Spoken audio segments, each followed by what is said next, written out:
I looked for ways that I could go to Korea. That became my motivation. So if I wanted to go to Korea, I had not getting in Yonsei was not an option. I had no choice but to be proficient with the language. It was a dream. I got to see the not so good parts.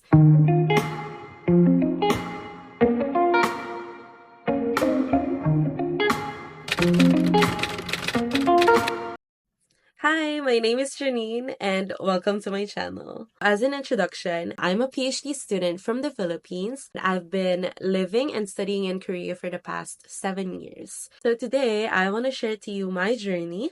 So the first time I actually got introduced to Korean culture or like anything Korean related was around 2007 to 2008. So like me and my sister, we were searching for funny videos on YouTube and then we stumbled upon this really old Korean show called X-Men. So if you know that show, you're a legend. All the famous Korean MCs now, Lee Jae-seok, Kang Ho-dong, Kim Jong-kook, haha, they were all there.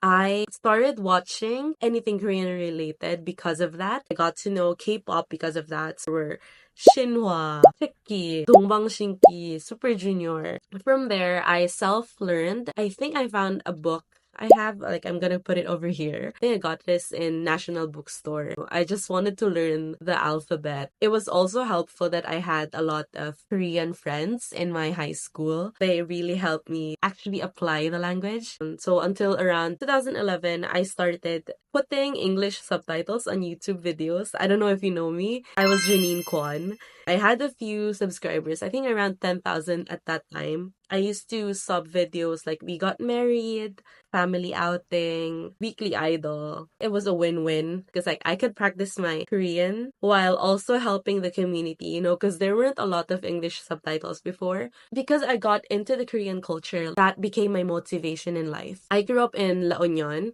which is like a province in the Philippines. I wanted to go to Korea, you know. I looked for ways that I could go to Korea. That's where I found that Ateneo, one of the top universities in the Philippines, were offering like exchange programs. That became my motivation. So I was like, if I wanted to go to Korea, I had to go to Ateneo. And if I wanted to go to Ateneo, I had to have high grades. I actually became the valedictorian and I got in Ateneo.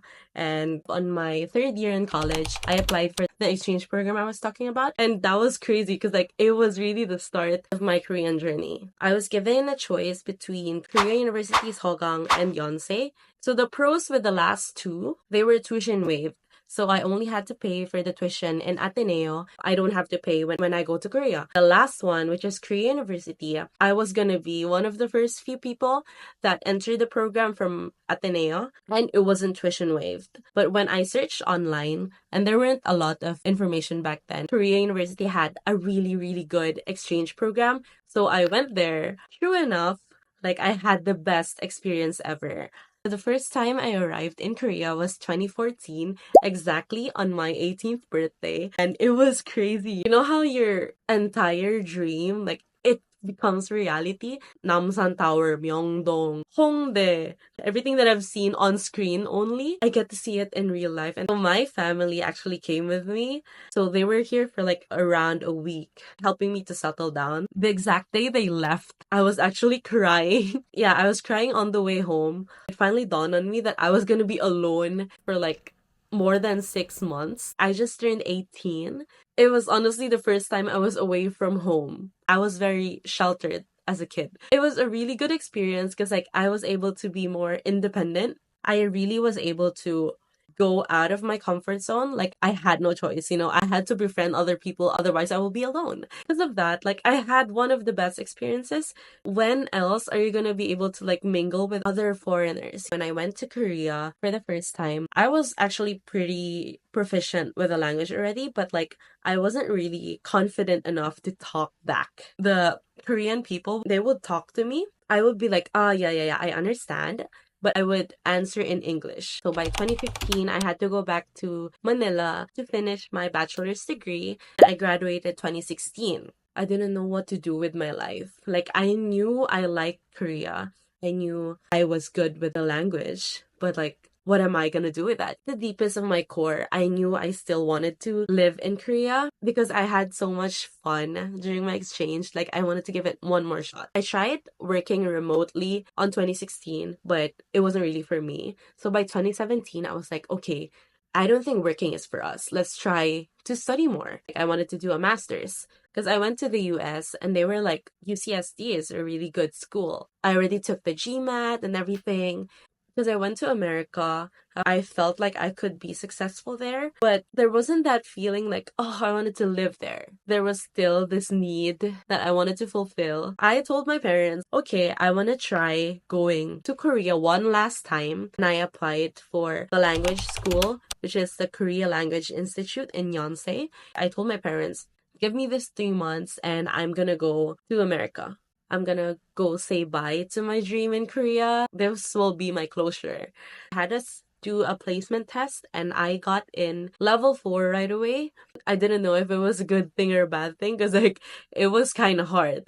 It really helped with being more confident in speaking Korean. There aren't a lot of English speakers. In my case, most of the people in my class were either Chinese, Japanese, and they weren't really proficient with English. So we had no choice but to speak in Korean in our broken Korean. It's so fun because like you hear them trying to struggle with their Korean and you understand it because you're all on the same level. The class is in Yonsei KLI or Ohaktang. It starts from 9 a.m.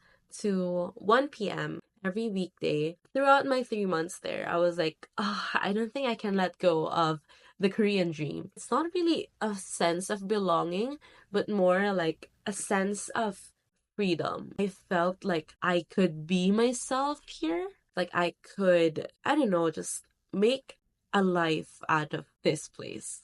I applied for the fall admissions for Yonsei Masters. I'm on the regular track, so I'm not with the foreigners. I'm with the Koreans, which means all my classes are supposed to be in Korean. Let me tell you, I didn't have any plans. I was like, okay, let's just try it out. So I think my advice is like, just go for it. Whatever you want, go for it. You will eventually find a way.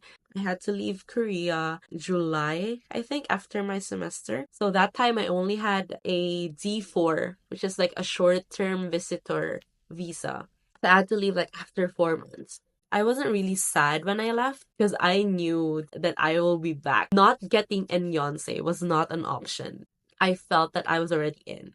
I guess I manifested that. July or August, I got the results. I was given Outstanding International Student Scholarship. When I told my parents I got in, I really told them this is where I want to be. And at least it's closer to home. Like I could go back whenever I want. If ever this doesn't work out, I'll just go home. I was able to persuade them that this is really what I wanted to do.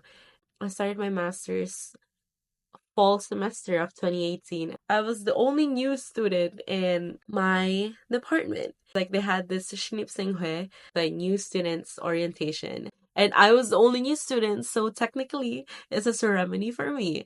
Most of the people in Yonsei, at least in the regular track, like most of the foreigners are Chinese people. They really didn't have like a lot of English speaking foreigners. All my classes were in Korean. Like I would register for classes that said they were English classes, but when I go there, the professor will be like, since most of you, everyone except one, which is me, most of you are all Koreans, let's just make the class in Korean. So I had no choice but to be proficient with the language. And by then, I was already at topic 5. But I think the minimum is like either topic 4 or topic 5. And I didn't have any problems because like all the people in my department, they were all really nice. And all the professors also were really close as well.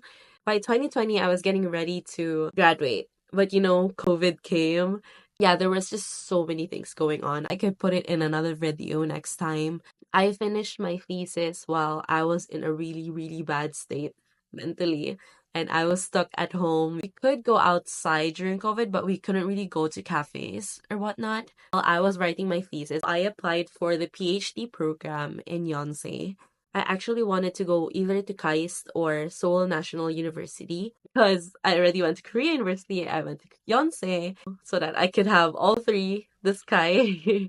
After searching, even my professors also told me, like after consulting, Yonsei was actually one of the best for my course. One advice I wanted to tell you guys also, just because they're the top doesn't mean they're like the best in everything. You have to search for the best one on your field.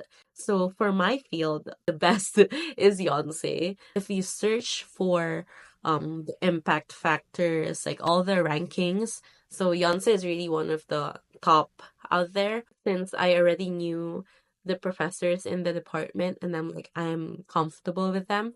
Like I think that will really help. Yeah, so I got in. They offered me two scholarships actually. The first one is the Yonsei scholarship for PhD. They also gave me another option, which is the Hyundai scholarship, the scholarship I'm in now. It had more benefits: full tuition scholarship for the entire 4 years I'm here, stipend, which is a really good deal. There also weren't like a lot of limitations. I hear from my other friends, like the GKS, like they don't really let you leave the country for like more than a month or something. I'm now on my 4th year. I have 2 semesters left. I finished my coursework and I passed my exams, and I'm now on my thesis semester. I'm expected to graduate next year. I really wanted to make my own YouTube channel before I graduated. Like I just wanted to share how it is.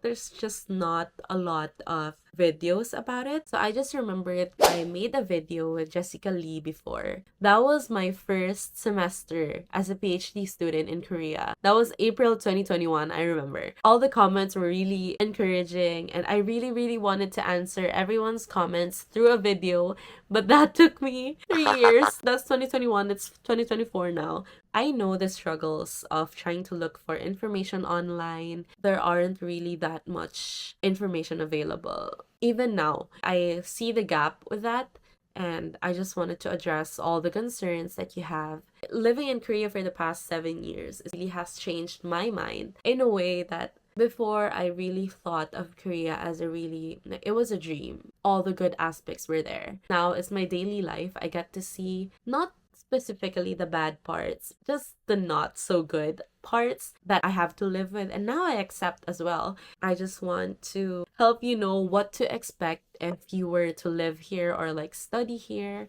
like the daily struggles as well, how I'm able to like balance research, studies, and also my personal time. I feel like I'm really able to have a really well balanced life here. Also, earlier today I filmed a day in the life of a PhD student in Korea. I'm gonna share to you in the next video. So yeah, that's the end of this video. I hope this was somehow helpful. This is my first video, but we're gonna improve in time. If you have any, I just want you to share your thoughts or also questions in the comment section. And also, if you want me to like cover any topics, you could put them all there. If you like this video, go ahead and subscribe, like, and share. So that's it, and I'll see you on the next video. Bye!